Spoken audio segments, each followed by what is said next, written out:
पहिल बेर YouTube channel अपन मिथिला पर हम सुचिता मिश्रा एक कोरोना मैथिली गीत लऽ कऽ उपस्थित भऽ गेल छी और अहाँ सबके आशा करै छी जे नीक लागत हमर गीत सुनिकऽ। और एहिमे जे हम कहि रहल छी अहाँ सब लोकनि ओकर पालन जरूर करबै, तखने हम सब कोरोना से बचि सकै छी। जहिया से चलि चीन कोरोना, जहिया से चलि चीन कोरोना, केलकै सबके परेशानियो।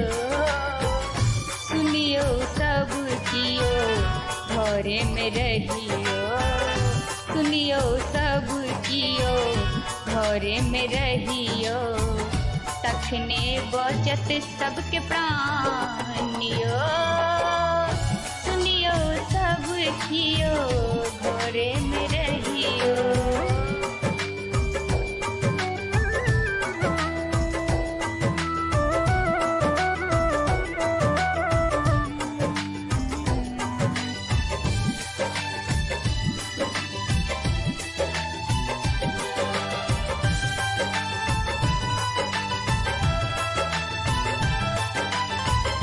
मोदी जी भारत में लॉकडाउन के लानी, हाथ दुनु जोड़ कऽ सबसँ कहलनि।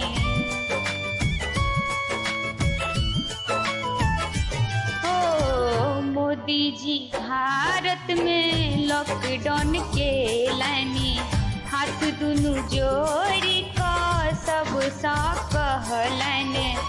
सब कियो हुनकर बात त मानो, सब कियो हुनकर बात त मानो, करियो ने हुनका परेशानियो। सुनियो सब कियो घरे में रहियो, तखने बचत सबके प्राणियो।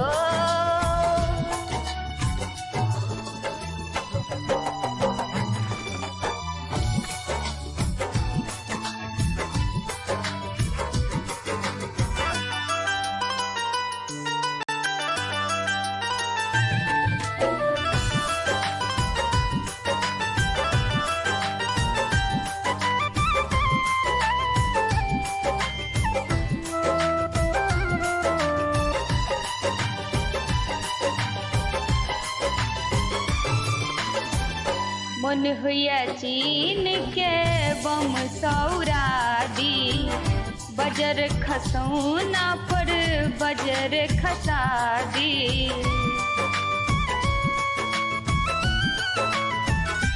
ओ मन हुआ चीन के बम सौरा दी, बजर खसौना पर बजर खसा दी।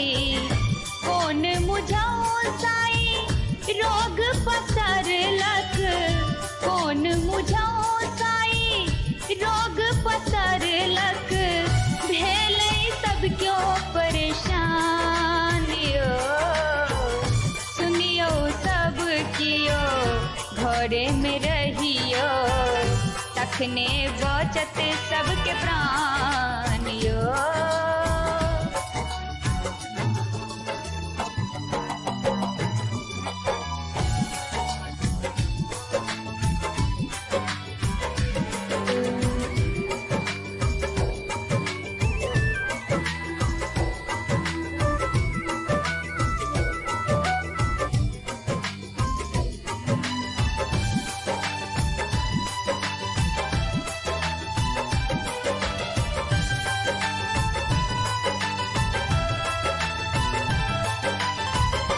सुनियो सब कियो मिथिला बचबियो, जानकी जी के गाम बचबियो।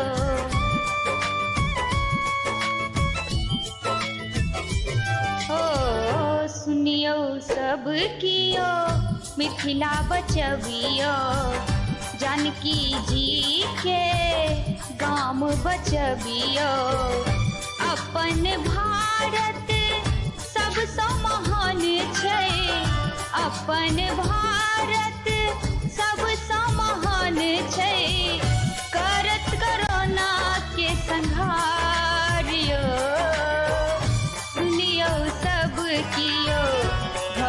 में रहियो, तखने बचत सबके प्राणियो।